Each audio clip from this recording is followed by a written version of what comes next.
పంపిణీ అమలు చేయాలి. పేదలకు భూ పంపిణీ అమలు చేయాలి. పేదల భూ పంపిణీ అమలు చేయాలి.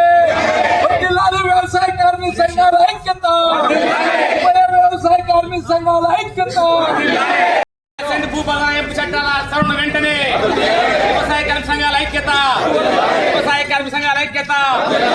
భూములే ప్రతి నిరుపేదకు 2 ఎకరాల భూమిని వెంటనే సాగులే ప్రతి నిరుపేదకు 2 ఎకరాల. ఈరోజు ఉభయ వ్యవసాయ కార్మిక సంఘాల ఆధ్వర్యాన అసైన్మెంట్ భూముల్ని అక్రమంగా బదలాయింపు చేయొద్దని 9/77 అసైన్డ్ చట్టాన్ని నిర్వీర్యం చేయొద్దని కోనేరు రంగారావు భూ కమిటీ సిఫార్సులు అమలు చేయాలని, అలానే పడావుగా ఉన్నటువంటి బంజరు భూములన్నింటినీ, ప్రభుత్వ భూములన్నింటినీ పేదల సాగుదారులకు ఇళ్ల స్థలాలకు ఇవ్వాలని చెప్పి ఈ రోజున పెద్ద ఎత్తున రాష్ట్ర CCLA కమిషనర్ గారి ఆఫీసు ముందు ధర్నా చేయటం అనేది జరుగుతూ ఉంది. ఇవాళ ఎన్నో పోరాటాలు చేసి, ఉద్యమాలు చేసి, త్యాగాలు చేసి సాధించుకున్నటువంటి భూ పంపిణీ కార్యక్రమం అనేది గత 10 ఏళ్లుగా ఈ రాష్ట్రంలో అమలు కాకుండా పోయినటువంటి పరిస్థితి అనేది ఉంది. భూ సంస్కరణ చట్టాలు ఇవాళ నిర్వీర్యం చేస్తూ ఉన్నాయి. అన్ని రకాల భూముల్ని పరిశీలన చేసి ఈ రాష్ట్రంలో పేదలకు భూములు పంచడానికి అనువుగా ఉన్నాయి. ప్రభుత్వ భూములు ఉన్నాయి. ప్రతి కుటుంబానికి 3 ఎకరాలు, ప్రతి నివాస కుటుంబానికి 5 సెంట్లు ఇళ్ల స్థలం ఇవ్వచ్చని కోనేరు రంగారావు భూ కమిటీ చెప్పిన దాన్ని ఇవాళ ఈ రాష్ట్ర ప్రభుత్వాలు, గత ప్రభుత్వం కానీ ఈ ప్రభుత్వం కానీ ఇవాళ దాన్ని చీకటి గదిలో బంధించి అమలు కాకుండా చెత్తపుట్టలో వేసినటువంటి పరిస్థితి అనేది ఉంది. దీనిపైనే పేదలకు భూములు పంపిణీ చేయాలి, పేదవాడికి సామాజిక గౌరవం కల్పించాలి, శాశ్వతమైనటువంటి ఉపాధి కల్పించాలనేటువంటి ఉద్దేశంతో పోరాడుతున్నటువంటి ఉభయ వ్యవసాయ కార్మిక సంఘాలు ఇవాళ CCLA ఆఫీస్ ముందు చేస్తూ ఉన్నాం, ధర్నా చేస్తూ ఉన్నాం. ఇది ఇంతటితో ఆగేది కాదు. దాన్ని ఖచ్చితంగా జిల్లా స్థాయిలోనూ స్థానికంగా ఉన్నటువంటి వారందరూ కూడా ఇవాళ రాష్ట్ర వ్యాప్తంగా ఉన్నటువంటి పేద ప్రజలు ఈ ధర్నా కార్యక్రమానికి విచ్చేశారు. మరీ ముఖ్యంగా మేము చెప్పేది, ఇవాళ భూములు అనేది లేకుండా పోతూ ఉన్నాయి. ఒకప్పుడు భూములు పంపిణీ జరిగేది, పేదవాడికి భూములు పంచేవారు. ఇవాళ తీరా చూస్తే ఈ ప్రభుత్వాలన్నీ భూముల్ని బలవంతంగా లాగేసుకుంటా ఉన్నారు. అభివృద్ధి పేరు చెప్పి కార్పొరేట్లు, అలానే రియల్ ఎస్టేట్ దారులు వ్యవసాయ కూలీలని వ్యవసాయానికి దూరం చేస్తూ ఉన్నారు. ఇవాళ భూములు జరిగిపోతూ ఉన్నాయి. వ్యవసాయ కూలీలకి, గ్రామీణ పేదలకి ఉపాధి లేదు, అలానే వారికి అభివృద్ధి లేదు, అలానే ఇవాళ ఆహార భద్రత కూడా ఏర్పడే పరిస్థితి అనేది ఉంది. ఇవాళ ట్యాబ్లెట్లు దీనికి బతకమని చెప్పేసే పరిస్థితి ఇవాళ ఈ ప్రభుత్వాలు చేస్తూ ఉన్నాయి. ఖచ్చితంగా దీని మీద ఉభయ వ్యవసాయ కార్మిక సంఘాలు దీని మీద, ఈ ప్రభుత్వాల మీద ఖచ్చితంగా దాని మీద పోరాటం చేసి పేదలకు భూములు పంచే వరకు అవిశ్రాంత పోరాటం చేస్తామని చెప్పేసి ఈ సందర్భంగా తెలియజేస్తా ఉన్నాం. ఇటీవల కూటమి ప్రభుత్వం అసైన్డ్ భూముల చట్ట సవరణ చేసింది. దీన్ని పూర్తిగా ఉభయ వ్యవసాయ కార్మిక సంఘాలు వ్యతిరేకిస్తూ ఉన్నాయి.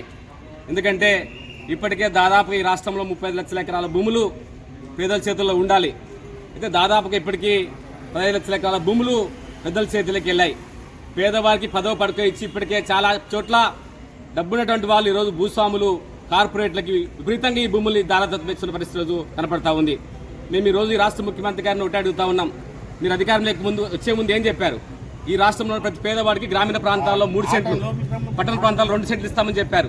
అదేవిధంగా సాగులో ఉన్నటువంటి ప్రతి పేదవాడికి భూమి హక్కు కల్పిస్తామని చెప్పారు. ఇప్పటికే చాలా ప్రాంతాల్లో, అనేక ప్రాంతాల్లో భూముల్లో పేదవారు సాగులో ఉన్నారు, వాళ్ళకి పట్టాలు వెళ్ళు.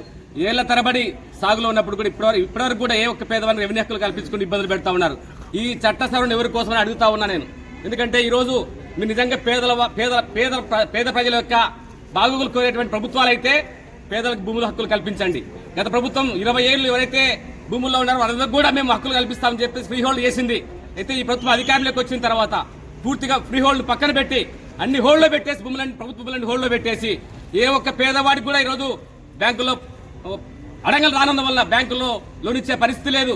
అదేవిధంగా ఇటీవల రైతు భరోసా వేస్తే కూడా, అన్నదాత సుఖీభావ వేస్తే కూడా పేదవాళ్ళు, చాలా మంది పేదవాళ్ళు హక్కులు కనపడతా ఉంది. అందుకే ఈ రాష్ట్ర ప్రభుత్వమే హెచ్చరిస్తా ఉన్నాం, మీరు నిజంగా పేదల యొక్క బాగోగులు ఆకాంక్షించే ఎవరైతే రాబోయే రోజులు పెద్ద ఎత్తున మీరు ఖచ్చితంగా ఇవ్వాలని చెప్పేసి, పట్టాలు ఇవ్వాలని చెప్పేసి, 20 ఎకరాలు కల్పించాలని చెప్పేసి మేము డిమాండ్ చేస్తా ఉన్నాం. అదేవిధంగా కోనేరు రంగారావు గారు భూ కమిటీ స్పష్టంగా చెప్పింది, ఆ సిఫార్సులు దాదాపు 104 చేసింది. అవన్నీ ఏమయ్యాయి? ఆ సిఫార్సులు పక్కన తీయండి. ఆ సిఫార్సుల ఆధారంగా ప్రతి గ్రామ పేదకి ఇంటి స్థలం ఇవ్వచ్చు, 5 సెంట్ల స్థలం ఇవ్వచ్చు, ప్రతి పేదవాడికి సాగు భూమి 2 ఎకరాలు ఇవ్వచ్చు అని చెప్పి స్పష్టంగా చెప్పింది. అందుకే ఈ డిమాండ్ అన్నింటి కోసం, భవిష్యత్తులో అటవీ హక్కుల సంరక్షణ చట్టం కోసం, అదేవిధంగా భూ బదలాయింపు చట్టాన్ని తక్షణమే రద్దు చేయాలని చెప్పి, వారు అసెంట్ చట్ట సవరణ చేస్తా ఉన్నారు, రద్దు చేయాలని చెప్పేసి ఈ రెండింటిపైన పెద్ద ఎత్తున ఆందోళన చేయబోతా ఉన్నాం. భవిష్యత్తులో ఈ ప్రభుత్వానికి ఒకటి చెప్తా ఉన్నాం, మీరు ఈ చట్ట సవరణ ఉపసంహరించుకోండి, లేదంటే పెద్ద ఎత్తున ఉభయ వ్యవసాయ సంఘాల ఆధ్వర్యంలో భవిష్యత్తులో పెద్ద ఎత్తున ఆందోళన చేస్తామని చెప్పేసి ఈ సందర్భంగా హెచ్చరిస్తా ఉన్నాం. రద్దు చేయాలి. ఈరోజు ఉభయ వ్యవసాయ కార్మిక సంఘం ఆధ్వర్యంలో రాష్ట్ర భూ పరిపాలన అధికారం ముందు చేస్తున్న ధర్నా ఉద్దేశం గురించి మీకు తెలుసు. పోయిన నెల అక్టోబర్ 10వ తేదీన రాష్ట్ర కేబినెట్ అసైన్ చట్టాన్ని సవరించి ఈ రాష్ట్రంలో 13 లక్షల ఎకరాలు దళితులు, పేదలు సాగు చేసుకున్నటువంటి భూముల్ని పెద్ద పెద్ద సంపన్నులకు, అభివృద్ధి అనే ముద్దు పేరుతో పారిశ్రామికవేత్తలకు, పెట్టుబడిదారులకు కట్టబెట్టడానికి దుర్మార్గమైనటువంటి సవరణ తెలుగుదేశం ప్రభుత్వం, కూటమి ప్రభుత్వం చేసింది. దీనివల్ల ఈ రాష్ట్రంలో ఉన్నటువంటి దాదాపు 15 లక్షల మంది తీవ్రమైన నష్టపోయే అవకాశం ఉంది. మన రాష్ట్రంలో స్వాతంత్రం వచ్చినప్పటి నుంచి సుమారుగా 33 లక్షల ఎకరాలు వామపక్ష పార్టీలు, ప్రజా సంఘాల ఉద్యమాల పోరాటాల ఫలితంగా పేదలకు భూములు వచ్చాయి.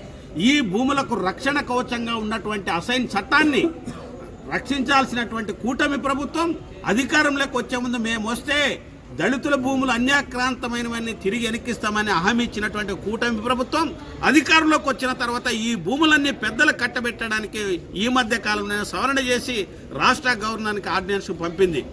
చట్టం ప్రకారంగా పెద్దవాళ్ళు ఎవరన్నా ఆక్యుపై చేసుకుంటే జైలుకు పంపాలి, అనర్హుల పైన శిక్ష చేయాలి అని చట్టం చెప్తుంటే ఆ చట్టాన్ని సమర్థవంతంగా అమలు చేయాల్సినటువంటి ప్రభుత్వం పెద్దలకు ఊడిగం చేయడానికి సవరణ చేయడం చాలా దుర్మార్గమైంది. ఈ రాష్ట్రంలో లక్షలాది ఎకరాలు పారిశ్రామికవేత్తలకు, పెట్టుబడిదారులకి పుచాటుగా రూపాయి లేకుండా ఇవ్వడానికి ప్రభుత్వం పూనుకున్నది. దీన్ని రద్దు చేయాలి. అదేవిధంగా రాష్ట్రంలో సుమారుగా 5 నుంచి 6 లక్షల మంది పేదలు సెంటో కుంటో సాగు చేసుకుని తరతరాల నుంచి సాగు చేసుకుంటుంటే వాళ్ళకి పట్టాలు లేవు, ఇళ్ల స్థలాలకు పట్టాలు లేవు. వాళ్ళకి పట్టాలు ఇవ్వని పోరాడుతుంటే ఆ భూములు మీకు పట్టాలు లేవనే పేరు మీద ఆ భూములు కూడా తీసుకొని పారిశ్రామికులకు ఇస్తుంది. అందుకోసమే పేదల ఆధీనంలో ఉన్నటువంటి భూములకు, ఇళ్ల స్థలాలకు పట్టాలు ఇవ్వాలని ఉభయ వ్యవసాయ కార్మిక సంఘాలతో ఈరోజు ధర్నా చేస్తున్నాం. ప్రభుత్వం అసైన్ చట్టాన్ని వెనక్కి తీసుకోకపోతే రాష్ట్ర వ్యాప్త ఉద్యమం చేపడతామని ఈ సందర్భంగా హెచ్చరిస్తున్నాం.